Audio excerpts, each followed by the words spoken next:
everyone. My name is Alejandra Hurtado, and I'm the owner of Majesty Digital Marketing. So I really started my entrepreneurial business maybe about a year and a half ago. I have always been in the marketing industry. I used to do more like event marketing. Then I went over to print marketing. And then I decided to go back to school for digital marketing because that's kind of, where everything's headed.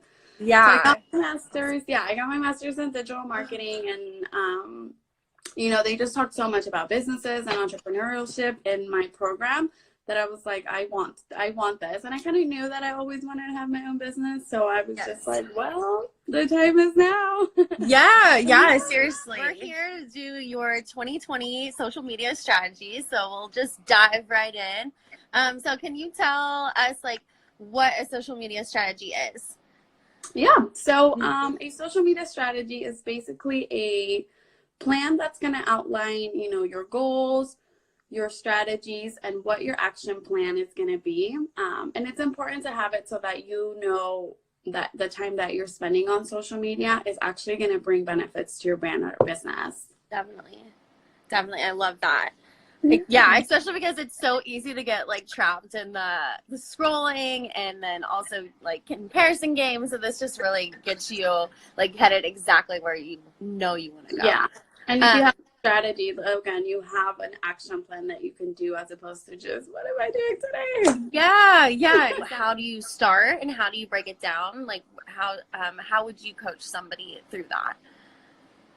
That's a great question. I think sometimes when I talk to smaller brands, to smaller businesses, they get really scared when they hear a social media strategy because it's this really just big, expensive, and complicated task. So I like to really break it down into a 4-step plan. That's what I like to call it. I love it. So it breaks down into step number 1 would be to do an audit. So that's understanding your current social media environment looks like.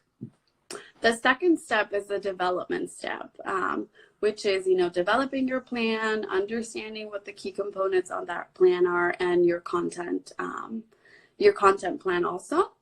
The third step would be engagement. So that's really working with your audience. That's really creating the content and providing the value for them. And then the fourth step would be, your measuring step, which is, measuring what's happening, where your successes are, and then use your analytics to adjust for the next quarter. So I really suggest brands to do this once a quarter.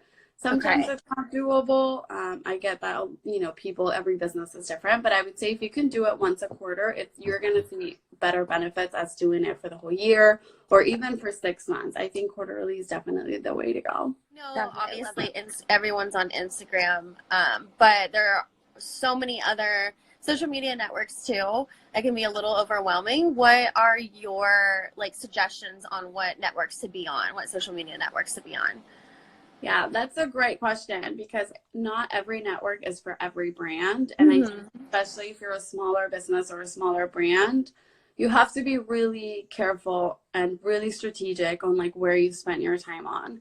So I would say there are 3 key points to kind of focus on before you select which networks to be on. So number 1, and I would say this is the most important, is your target audience, right? Yes. Where are they? Where are they hanging out? Which, what age they are, what's their location, what's their lifestyle. If you maybe appeal to a younger audience, then Twitter and YouTube maybe would make more sense. And TikTok is on the rise.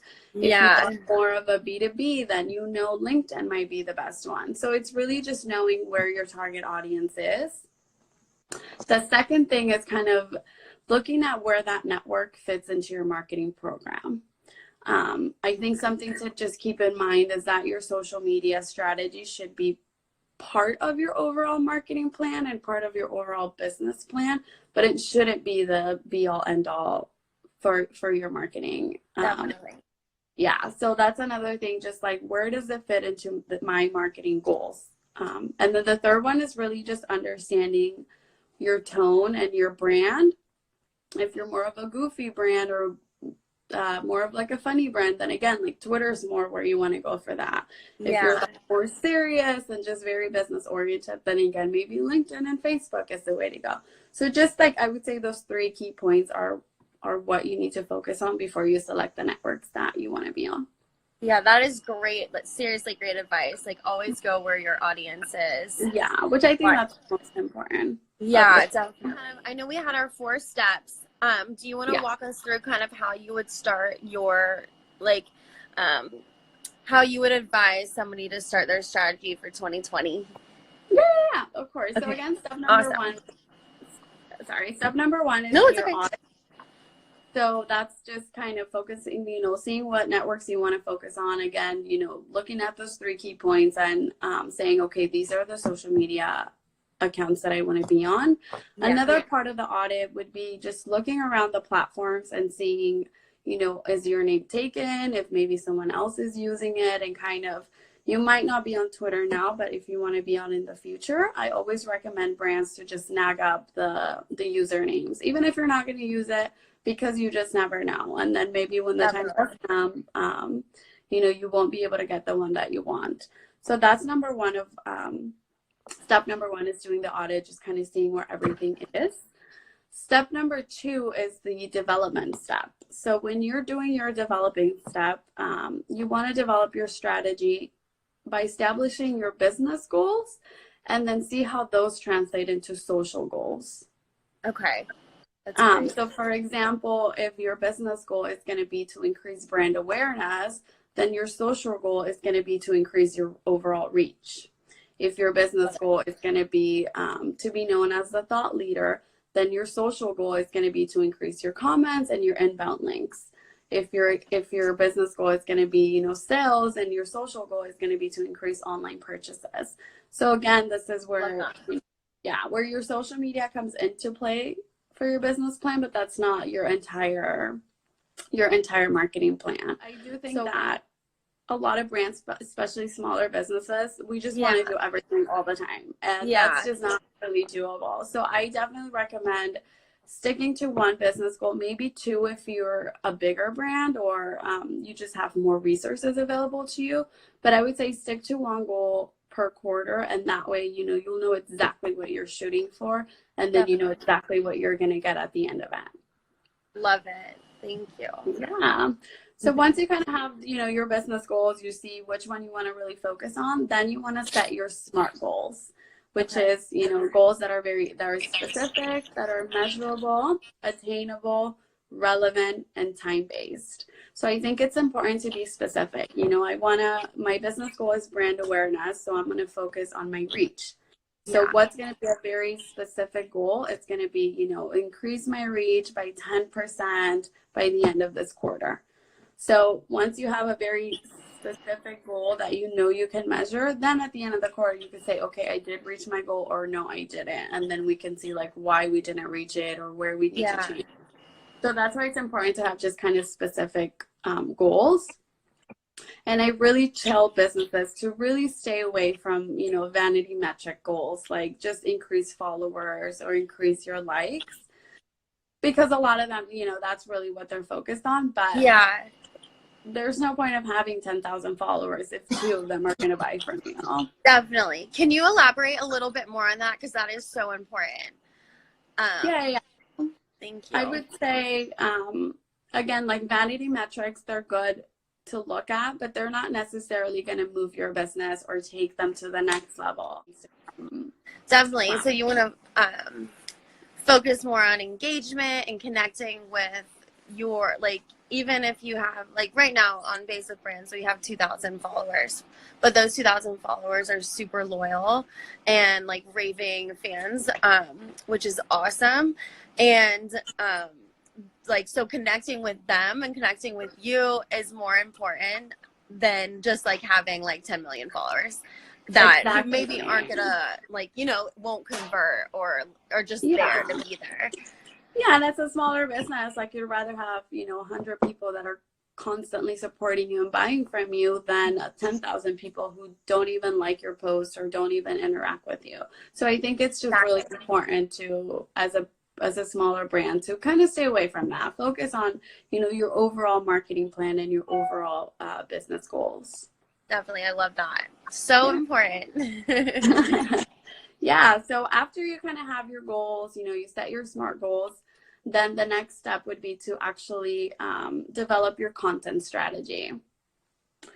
And to develop your content strategy, you want to identify what the right content for your brand is. Is it going to be more curated? Is it going to be more original? Is it going to come from your customers? Is it mainly going to be your product? Lifestyle graphics. Then you want to create a content calendar. Once you know what content you want to do, then the next step would be to create your content calendar. And this is so important, especially for smaller business, well, any business really, but having a content calendar is it's what's going to keep you on track, what's going to keep you, on your strategy and making sure that you're doing the things that need to get done. I usually just kind of break it down into, the days of the month and then like the platforms, like Twitter, this is what it's going to happen, Instagram. So just break it down into the platforms that you're on, the days that you're going to be posting, and then just keep track of what content's going to be up on what day. And Love it's it. so important. How often do you do that? So I usually do my content in 3 weeks, like a 3-week batch. So I will sit here and say, okay, what's happening this month? I have like my quarterly goals, my quarterly information. So if I have an event coming up, then I know what content needs to be coming up around that event. Or if you're launching a product, then okay, I need to be doing content that's going to be advertising my product or my launch. So that's why, again, it's important to have a content calendar because it's going to keep you on track. Definitely. I love that. I know. I feel like it's easier too to post when you already have batched your content. You don't have to worry about that at all. That's just something that you've already done. Exactly. And the third step of my content strategy is to use a scheduler, which is just such a game changer.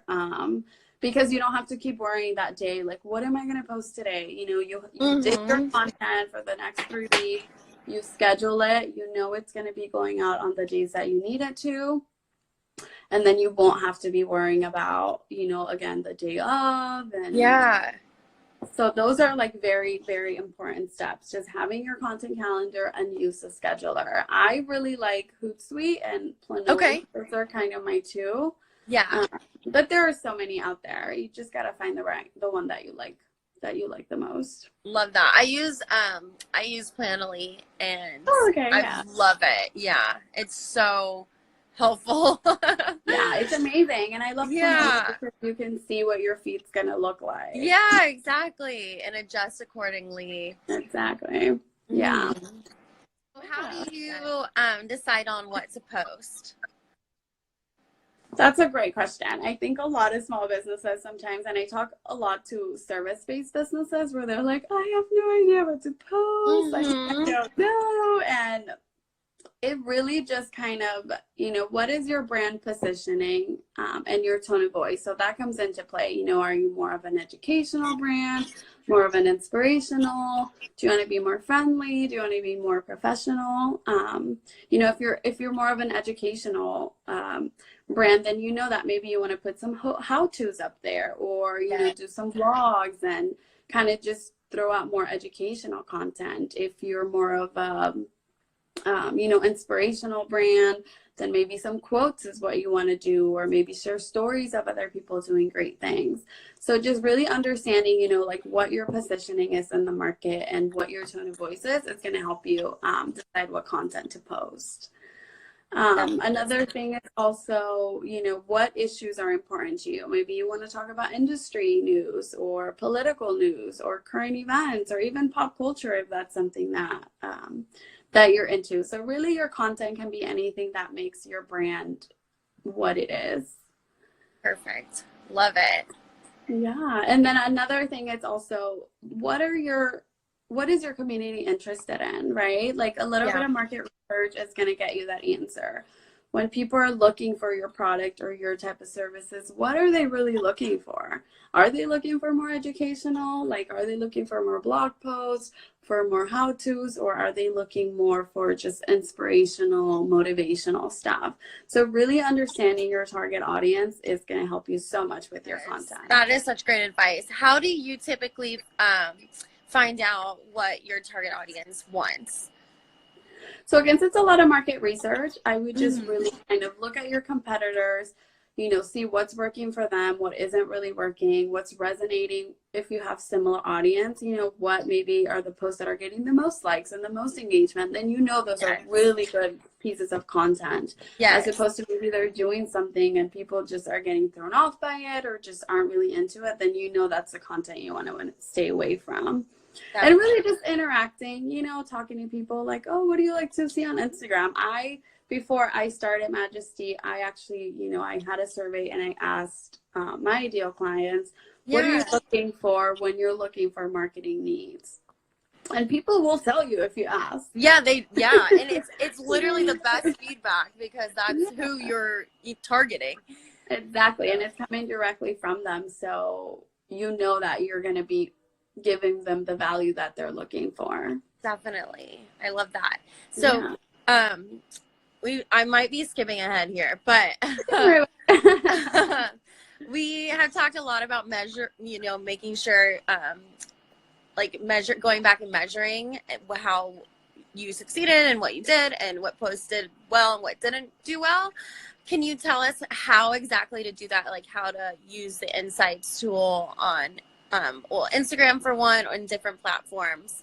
How do you usually measure it? That's a great question. A lot of people don't really even know insights, and that every platform has its own analytics section where you can go and kind of just see how you're doing.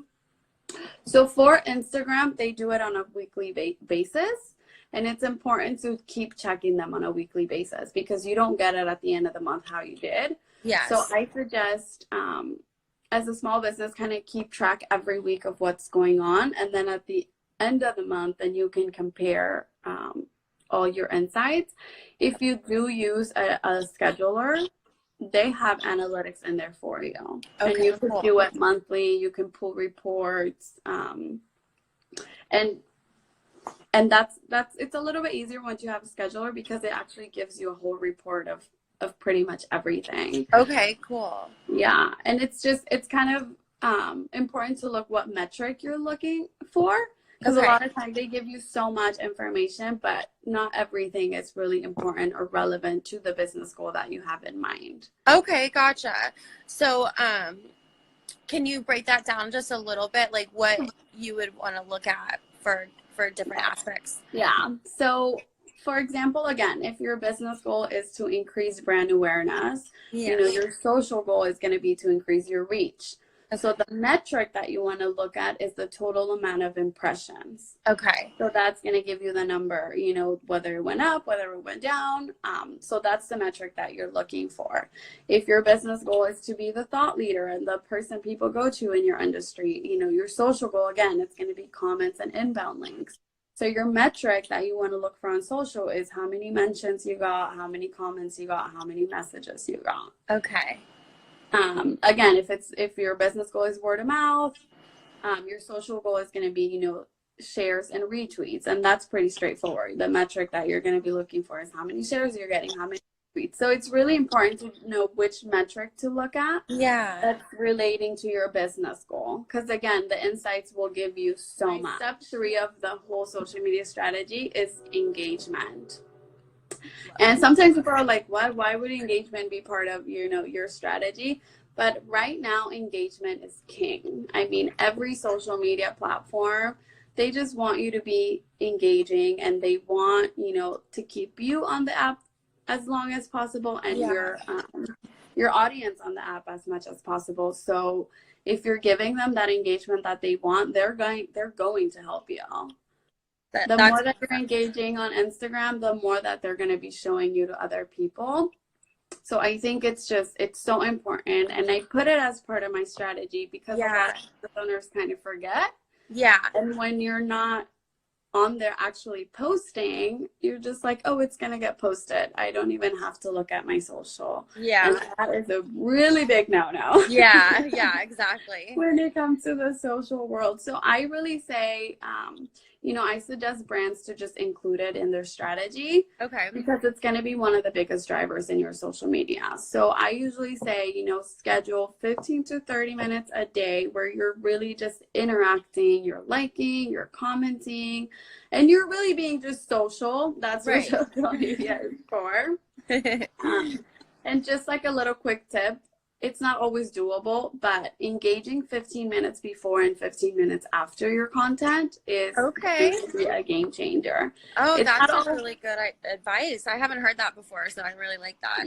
Yeah, it's just a tip. It's the algorithm is going to help you because it's seeing that you're being active, that you're doing all this, then your content comes up again, you're still doing active, you're engaging, so they're like, oh, okay, this is keeping people on the app, so we're going to show it more. Love it. So awesome. If you can, 15 minutes before, 15 minutes after, but if it's not doable, because maybe you're posting at 10 a.m. and you're in a meeting, then just 15 to 30 minutes a day regardless is going to be really, really important. That's awesome. And what do you recommend for engagement? Commenting, saving? Pretty much everything. I would say a lot of the hashtags that you use that your ideal audience uses, I like to just follow those hashtags. Okay. And then that way they're just popping up on your feed. So you can be liking, you can be commenting, that you're interacting with the people that would be interacting with you since you're using the same hashtags. Yeah.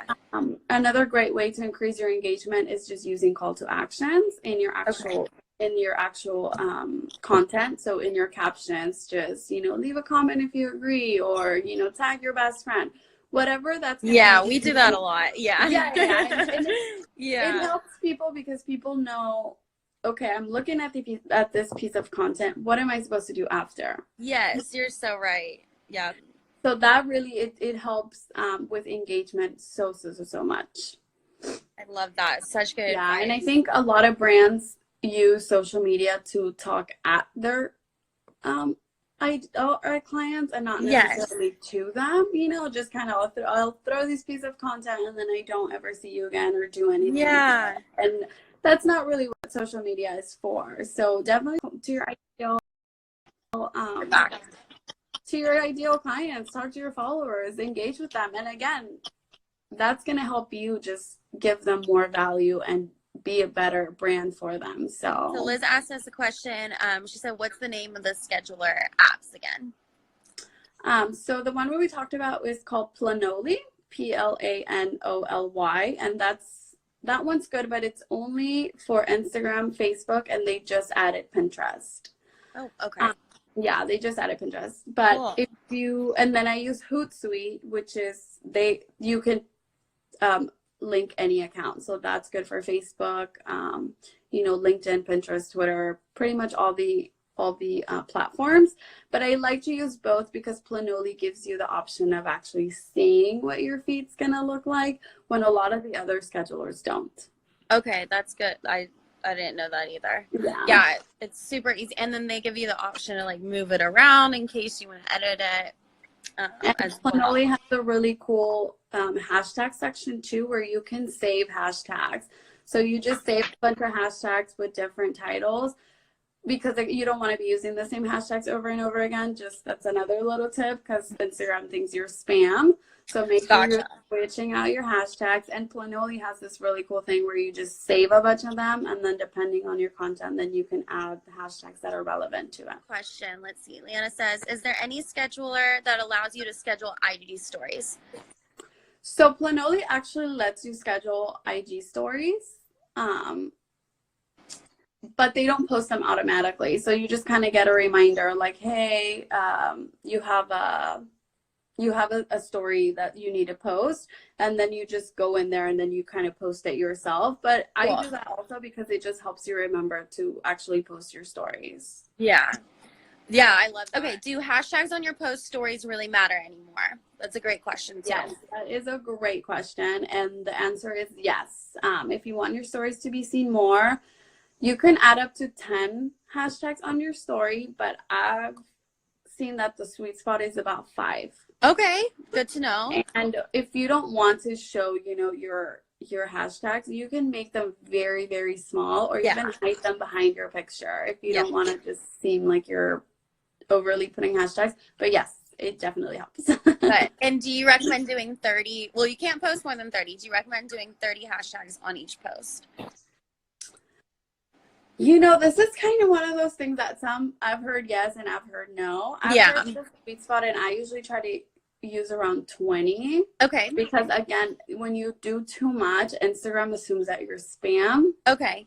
So it's like hit or miss. Yeah. Yeah. So I try to stay within 20, 25, but I usually don't try to do the whole 30. Okay, cool.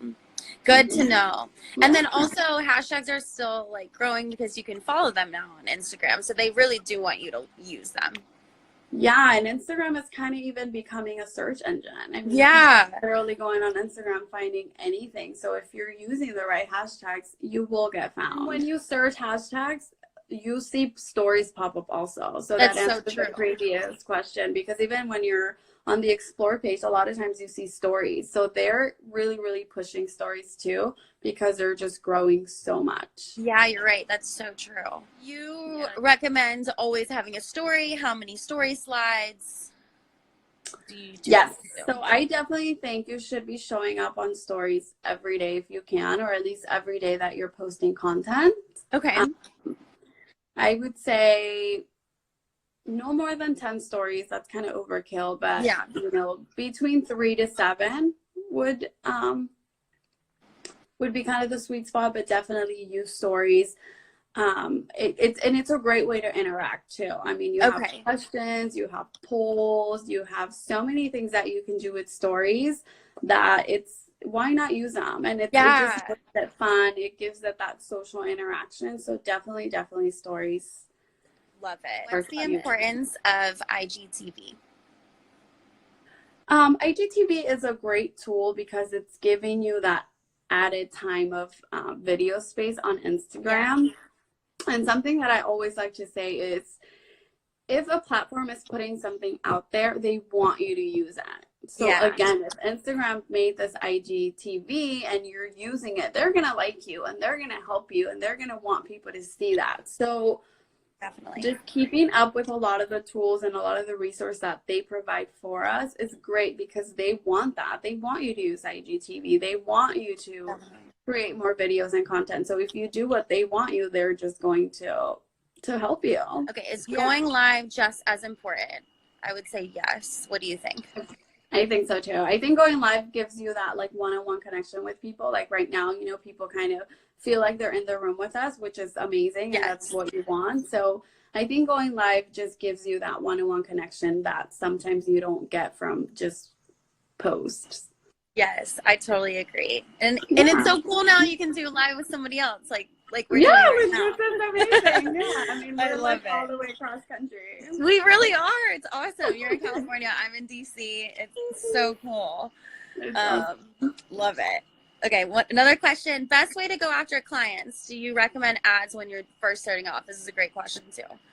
That is a great question. Again, I would say use social media to first interact and kind of, you know, you wouldn't go up to someone and just say, hey, marry me and give me all your money, right? You just wouldn't. So I think use social to interact with people first. Let them get to know you. Let them warm up to you.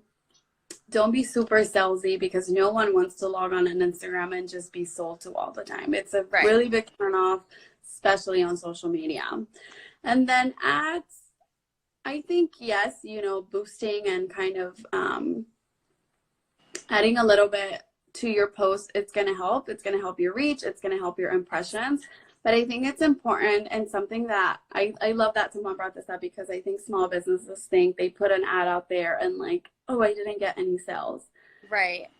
When you just throw out an ad at people, they're not going to really just buy just because they saw an ad, right? Like, you want to warm up your audience. You want to say, hey, this is who I am. Hey, this is the value that I provide. Hey, this is what I can do for you.